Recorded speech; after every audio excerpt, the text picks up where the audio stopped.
Hello friend, સ્વાગત છે તમારું એક નવા વિડીયોમાં। તો આજે આપણે માપના બ્લાઉઝથી જ ડિઝાઇનર બ્લાઉઝ બનાવશું। તો એમાં આપણે જો બધી વસ્તુ લઈ લીધી છે, આપણે અસ્તર લીધેલું છે। તો અસ્તરમાં આપણે સૌથી પહેલાં તો અસ્તરમાં જ કટિંગ કરશું। આ આપણું મેન ફેબ્રિક છે અને આ આપણું અસ્તર છે। તો પછી હવે આપણે બ્લાઉઝની મેજરમેન્ટથી શરૂઆત કરવી કે આપણે કઈ રીતના આપણે બ્લાઉઝ બનાવવાનું છે। તો જો આ આપણું મેન જો આપણું માપનું બ્લાઉઝ છે એમાં જ આપણે મેજરમેન્ટ કરી અને પછી તમને આપણે અસ્તર ઉપર આપણે મેજરમેન્ટ કરી અને બ્લાઉઝ બનાવશું। તો જો આપણી લંબાઈ બ્લાઉઝની છે 16 ઇંચ। તો આપણે સૌથી પહેલાં તો 16 ઇંચ ઉપર એક નિશાન લગાવીશું।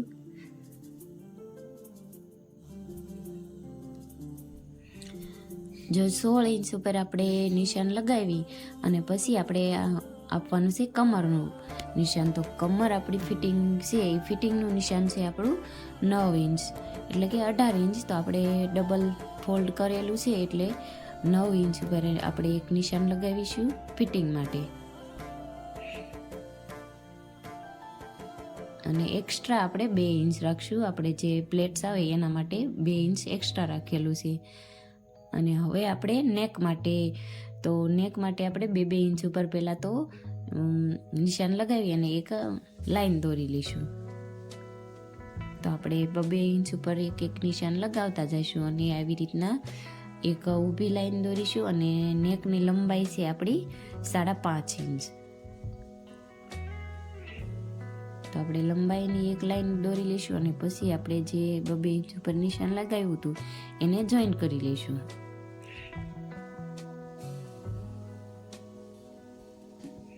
અને હવે વારો આવે છે આપણે શોલ્ડરનો। તો શોલ્ડર આપણે રાખવાના છે 3.5 ઇંચ। તો શોલ્ડર છે આપણા 3.5 ઇંચ ઉપર એક નિશાન લગાવીશું શોલ્ડર માટે।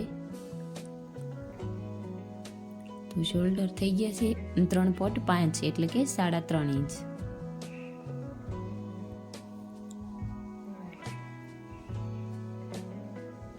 તો ત્યાં પણ આપણે એક સીધી લાઈન દોરી લેવાની છે। અને હવે આપણે આવે છે આર્મહોલ્સની લંબાઈ છે આપણી 6 ઇંચ। તમે તમારા માપ અકોર્ડિંગ રાખી શકો, 6 ઇંચ પણ ચાલે અને 4.5 જે તમારા અકોર્ડિંગ આપણે લઈ શકીએ।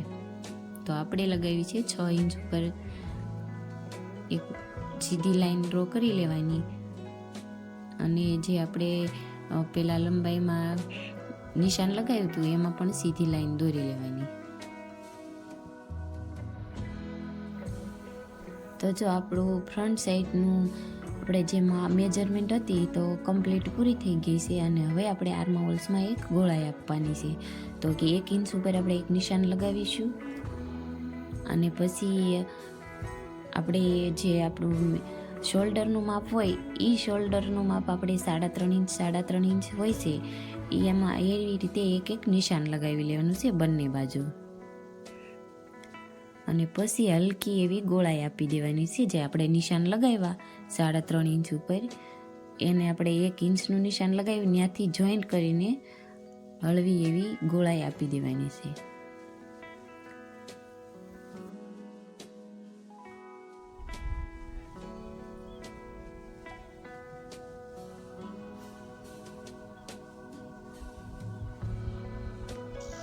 એવી જ રીતે આપણે નેક ડિઝાઇનમાં પણ નેકના પાર્ટમાં પણ આપણે હલકી એવી ગોળાઈ આપી અને ડિઝાઇન આપી દઈશું। અને થોડી ગોળાઈ આવી આમાં તમે કોઈ પણ ડિઝાઇન બનાવવા માંગતા હો તો પણ હાલે, આપણે સિમ્પલ ગોળ જ ડિઝાઇન કરેલી છે। અને હવે એનું કટિંગ કરી લઈશું। તો આપણે અસ્તરમાં જે મેજરમેન્ટ કરી હતી એ આપણી કમ્પ્લીટ થઈ ગઈ છે અને હવે આપણે એનું કટ કરી લઈશું। જો આવી રીતે આપણે સરસ મજાનું કટિંગ કરી લેવાનું છે। અને આપણે જે આપણું આ ગળાનો ભાગ છે ત્યાં આપણે કટિંગ નથી કરવાનું, કારણ કે આપણે અસ્તર પલટાવવાનું છે એટલા માટે આપણે ખાલી જે આપણો આર્મહોલ્સનો ભાગ છે એ બાજુ બધે અને શોલ્ડરના ભાગમાં કટિંગ કરવાનું છે। અને જો પછી આપણે અસ્તર પલટાવવાનું છે એટલે નેકમાં આપણે કોઈ પણ જાતનું કટિંગ નથી કરવાનું, ખાલી મેજરમેન્ટ જ કરેલી છે।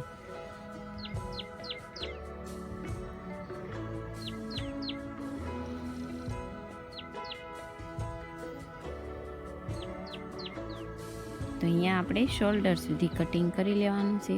તો જો આપણો આગળ ફ્રન્ટ સાઈડનો પાર્ટ છે એ કમ્પ્લીટ કટિંગ થઈ ગયો છે. સાઈડનો પાર્ટ બેક સાઈડ લઈ ગયો છે. આપણે બેક સાઈડનો પાર્ટ લઈ લીધો છે. કટિંગ નથી બેક સાઈડમાં આપણે કાંઈ પણ નથી કરવાનું. ખાલી આપણે જે તૈયાર કરવાનો પાર્ટ હતો એને આપણે મેળવી લેવાનો છે અને કટ કરી લેવાનું છે. કારણ કે આપણે સોલી બ્લાઉઝ બનાવી છે. સોલી બ્લાઉઝ માટે આપણે કોઈ પણ જાતનું પાછળ નેકમાં ડિઝાઇન નથી આપવાની. સિમ્પલ ઊભું કટિંગ જ કરી લેવાનું છે. કારણ કે આપણે દોરીવાળું બ્લાઉઝ બનાવીએ છીએ એટલા માટે. તો જો આપણે બેક સાઈડના પાર્ટને આવી રીતે સિમ્પલ કટિંગ કરી લેવાનું છે. અને પછી આપણે એમાં જો હું તમને બતાવીશ આપણે કઈ રીતે એમાં દોરી અટેચ કરવાની છે. તો સરસ મજાનો આવી રીતે આપણો જે બેક સાઈડનો પાર્ટ હોય હજી તો આપણે એમાં અસ્તર પણ લગાવવાનું છે. તો આવી રીતે આપણે મેં જેમ બતાવ્યું એમ દોરી આપણે નાકા તૈયાર કરવાના છે. તો એના માટે આપણે હવે આપણું જે આ બેક સાઈડનો પાર્ટ છે એ પણ લઈ લીધો છે અને ફ્રન્ટ સાઈડનો પાર્ટ છે એ પણ આપણો રેડી છે. તો હવે આપણે જે ફ્રન્ટ સાઈડના પાર્ટમાં આપણે સોલી બ્લાઉઝ છે એટલે એક હલકો એવો ટક્સ આપવાનો છે. તો સિમ્પલ ટક્સ આપણે આપી દેવી એટલે પછી આપણું જે આ ફ્રન્ટ સાઈડ અને બેક સાઈડનો પાર્ટ રેડી થઈ જશે. તો ટક્સ મારવા માટે આપણે તમે કોઈ પણ મેજરમેન્ટ કરી શકો તમારા માપને અકોર્ડિંગ. તો આપણે સૌથી પહેલાં તો જો અહીંયા આવી રીતે આપણે 4 ઇંચ ઉપર એક નિશાન લગાવીશું. તમે 4, 5 કોઈ પણ માપ લઈ શકો. તો અને લંબાઈમાં આપણે 4 ઇંચ પર જ ટક્સ લગાવવાનો છે. તો આપણે એક બાજુ આવી રીતે નિશાન લગાવ્યું અને હવે આપણે અડધા ઇંચ ઉપર એક નિશાન લગાવવાનું છે. જો અડધા ઇંચ ઉપર નિશાન લગાવ્યું એટલે એ નિશાન અને આ બાજુ પણ અડધા ઇંચનું એક નિશાન લગાવવાનું છે. એ બંને નિશાનને આપણે જે 4 ઇંચના લંબાઈમાં નિશાન લગાવ્યું હતું ત્યાં આપણે આવી રીતે લાઈન દોરી અને આવો સિમ્પલ ટક્સ લેવાનો છે. મેં તમને બતાવ્યું એ પ્રમાણે. તો બંને બાજુ આપણે આપણે જે કટ લગાવ્યા ત્યાં બંને બાજુ સરસ મજાનું ટક્સ લઈ લેવાનું. અને હવે આપણે જે આપણું સ્લીવનું પણ કટિંગ કરવાનું છે. તો આપણે આ પાર્ટ તૈયાર છે. અસ્તરમાં જ હજી આપણે કટિંગ કર્યું છે. તો હવે આપણે સ્લીવમાં પણ કટિંગ કરી લઈશું. તો સ્લીવ માટે પણ આપણે જે માપનું બ્લાઉઝ હોય એ તમે તમારા માપ અકોર્ડિંગ લઈ શકો છો. તો આ આપણું સ્લીવ છે એ ટૂંકી છે તો આપણે આપણા માપ અકોર્ડિંગ લંબાઈ વધારી દઈશું. અને અહીંયા આપણે એટલો સાંધો આવે છે સ્લીવમાં તો એ પણ આપણે જોઈન્ટ લગાવી દઈશું. તો હવે આપણે સ્લીવ તમે બેઠી મૂકી પણ માપ કરી શકો છો અને મેજર પટ્ટીથી પણ માપ કરી શકો છો. તો આપણે બેઠી સ્લીવ પણ યુઝ કરી અને મેજરમેન્ટ આપણે સામે નિશાન લગાવ્યું એના કરતાં 3 ઇંચ એક નિશાન નીચે લગાવવાનું છે અને લંબાઈ આપણી લઈ લેવાની છે. તો સરસ મજાની લંબાઈ પણ આપણી રેડી છે. અને જે આપણી લંબાઈ હોય ત્યાં આપણે એક આડી લાઈન દોરી લેવાની. અને હવે જે આપણે જે 3 ઇંચના નીચે એક નિશાન દોરાયું હતું ત્યાં પણ આપણે એક લાઈન દોરી લેવાની છે. તો આ આપણું સ્લીવનું મેજરમેન્ટ થઈ ગયું છે. ને હવે આપણે હળવી એવી એક ગોળાઈ આપી અને સ્લીવ માટે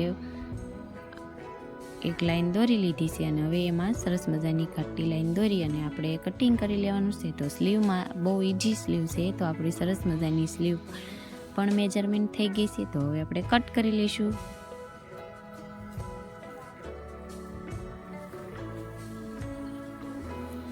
તો આવી રીતે આપણે સરસ મજાનું જે દોરીવાળું સોલી બ્લાઉઝ છે એ પરફેક્ટ માપ મેજરમેન્ટ સાથે આપણે કટિંગ થઈ ગયું. અને પછી હવે આપણે સિમ્પલ જે આપણું મેન ફેબ્રિક છે એના ઉપર મૂકી અને પછી આપણે કટ કરી લેવાનું છે.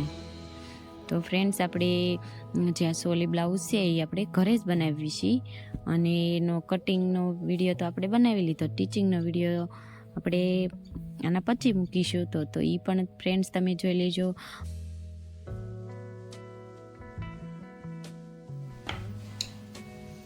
આ છે આપણું મેઇન ફેબ્રિક. તો હવે આપણે મેઇન ફેબ્રિકને આવી રીતે ડબલ ફોલ્ડ કરી અને આપણા જે અસ્તરના પાર્ટ છે કટિંગ કરેલા એ બધા વ્યવસ્થિત ગોઠવી અને પછી આપણે એમાં કટ કરી લઈશું. તો ફ્રેન્ડ્સ આ છે આપણું જે કટિંગ કરેલું ફ્રન્ટ સાઈડનો પાર્ટ છે એ એમ પહેલાં એવી રીતે ગોઠવી અને પછી બાજુમાં આપણે બેક સાઈડનો પાર્ટ ગોઠવી લઈશું. જો ડબલ ફોલ્ડ છે તો આપણે ડબલ ફોલ્ડ જે અસ્તર પર ડબલ ફોલ્ડ રાખવાનું છે અને આવી રીતે સરસ મજાનું એક સરખું ગોઠવી અને કટિંગ કરી લઈશું.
તો ફ્રેન્ડ્સ, વિડીયો તમને કેવો લાગ્યો હોય કમેન્ટમાં જરૂર કહેજો, અને અમારી ચેનલને લાઈક કરજો, શેર કરજો, અને નવા હોય તો સબસ્ક્રાઈબ પણ કરી લેજો, જેથી અમારા નવા વિડીયો તમારામાં આવતા રહે અને તમે જોતા રહો.